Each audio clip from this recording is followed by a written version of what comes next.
Okay, so now this is like the extra paint from the other painting, and I just don't want to like waste it. So I'm gonna put it on here, and I'm just gonna like drag it down and see what happens. But I'm gonna hold this down because I know it's not gonna make it to the bottom. Nothing. Well, yeah, maybe a little bit, but okay. So then I'm gonna pick it up, and I'm just gonna like line it up here, and then just press it on. Because I know there's paint on there, it's just not catching. See how there's still paint on there? Okay, so like now I could probably drag it over to the side. And just kind of use it. And I'm gonna come up here and I'm gonna grab this paint that's on this mat. I'm gonna put it on here. Ooh. And so having like under things like this, like you just never know how it's going to look later, but it's fun to just have like random bits of weird stuff underneath. And I don't know, some of my best art has come from the weird junk that's underneath the painting.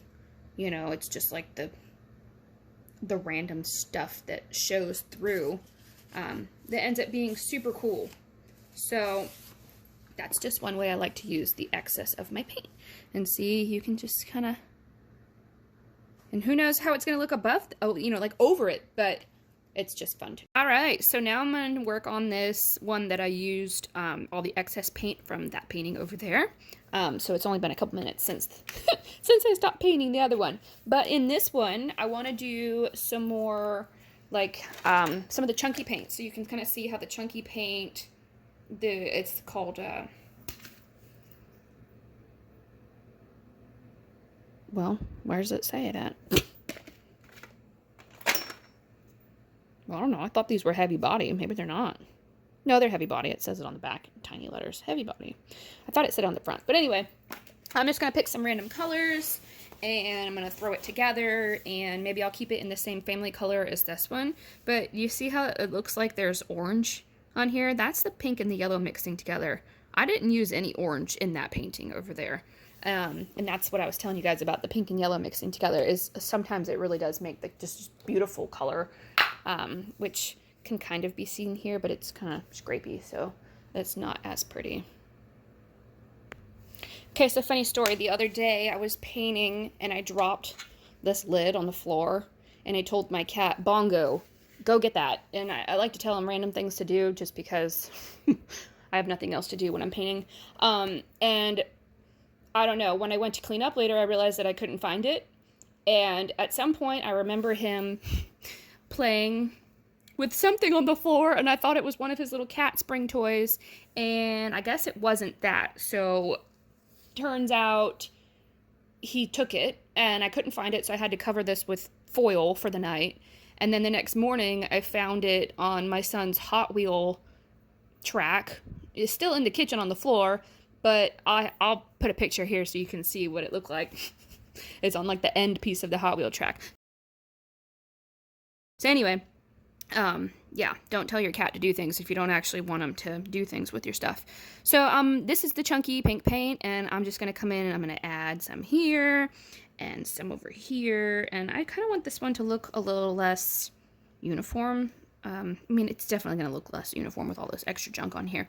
And I'm also going to use my chunky fluorescent chartreuse, which chartreuse is a weird word to say. I like to just call it neon yellow, but I don't know if that's really what it is. I think it is.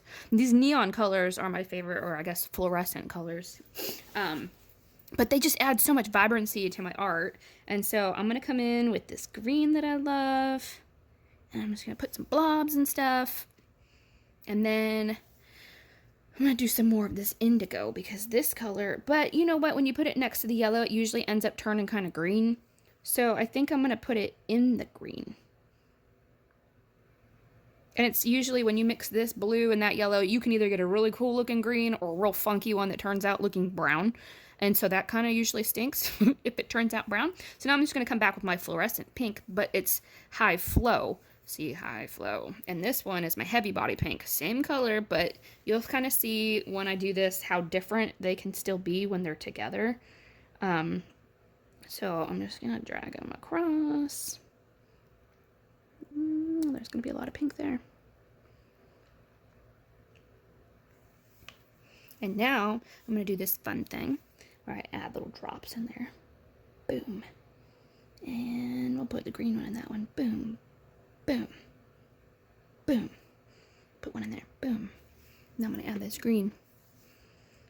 Put one there. Whoops, that's a couple extra drops. Whoops, whoops. Okay. Getting wild, guys. Dropping paint everywhere. And that's okay with me. I really don't care. It's all for fun. So I don't know if this is going to make it all the way to the bottom. That's always the thing. Like, that's why I like to add something else down here, usually like a high flow, because you just never know how it's going to act when it gets down here. But guess what? I have this high flow fluorescent chartreuse. So I'm going to come down here and be like, you see this line? I think I'm just going to put it right above that. I'm going to go all the way across. And then I think maybe see where the yellow is at the top. I'm going to come and I'm going to add this line here, this dot. And I'm going to do that in every part where that yellow is. Whoops, except for there because I accidentally dropped some. Okay, so then when the yellow gets dragged down, it'll kind of run into that pink and you just, who knows what's going to happen after that? I don't know, but it's going to be fun. And then I think maybe, let's see, what should I do with this? I don't know. I'm going to add some little drops. Doot, doot, doot, doot, doot, doot, doot, doot. And they're not even like straight across. And as I've said like 50 times already, I don't care. It's about having fun. So who knows what that's going to do, but it's going to be cool, I bet you. And so then maybe we'll just be like this. Okay, we'll just do a little bit of that. And I think maybe I'm ready. Give it like a second to sit, so that the colors kind of get stuck to the canvas. So when you go to drag them, some of them will kind of still look like they're underneath there where they were. Okay, so are you guys ready? All right, let's see what's gonna happen. We're gonna put it at the top. Remember, I'm gonna push the canvas down a little bit on the tape. Try and get it to stay. Okay, I kind of like wiggle this around at the top so the paint kind of gets all the way to the end. And here we go.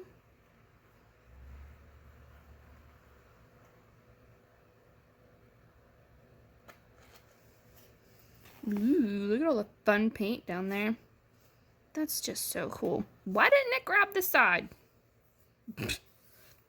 For some reason, it had strong feelings about a big no over here.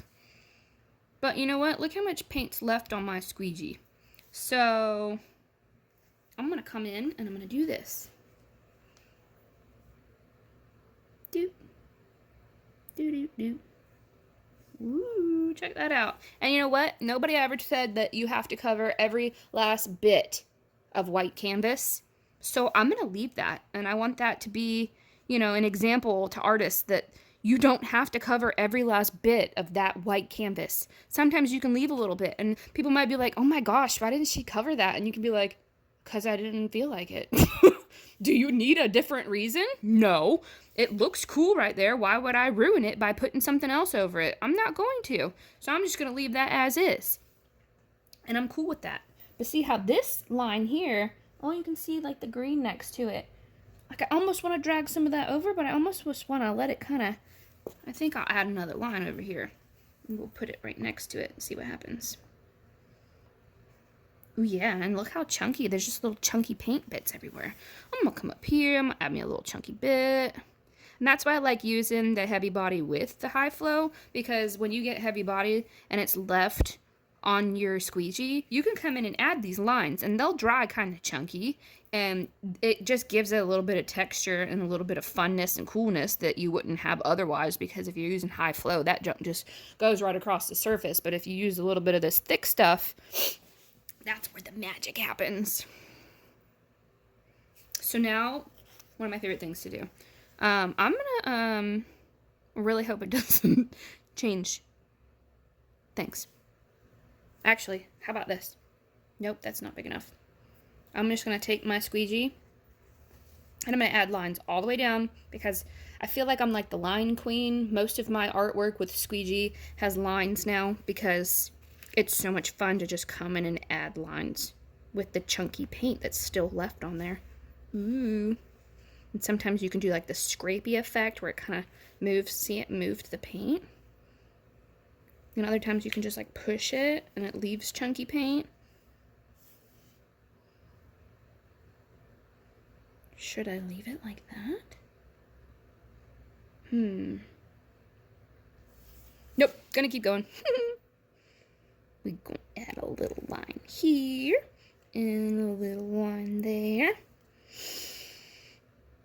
And we'll let that squiggle do his own thing, and we'll add another one down here, and another one here, and another one here.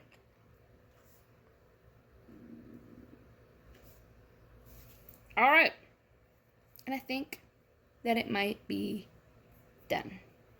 I'm gonna let it dry and see how it kind of holds up after it dries. But can you see how it kind of like goes with this one? They're in the same color family. See? Here we are, and there we are. It's like they're related, but not twins.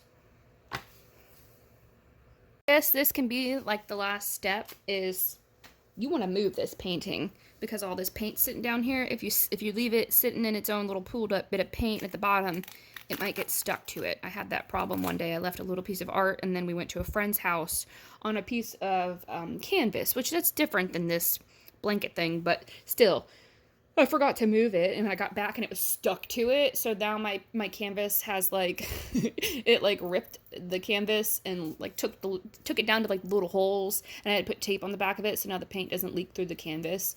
Had to peel off that bit of canvas from the back of that magnet that I was painting. So anyway, yeah, move your artwork afterwards, just so it has somewhere to go to dry that doesn't have pooled paint under it.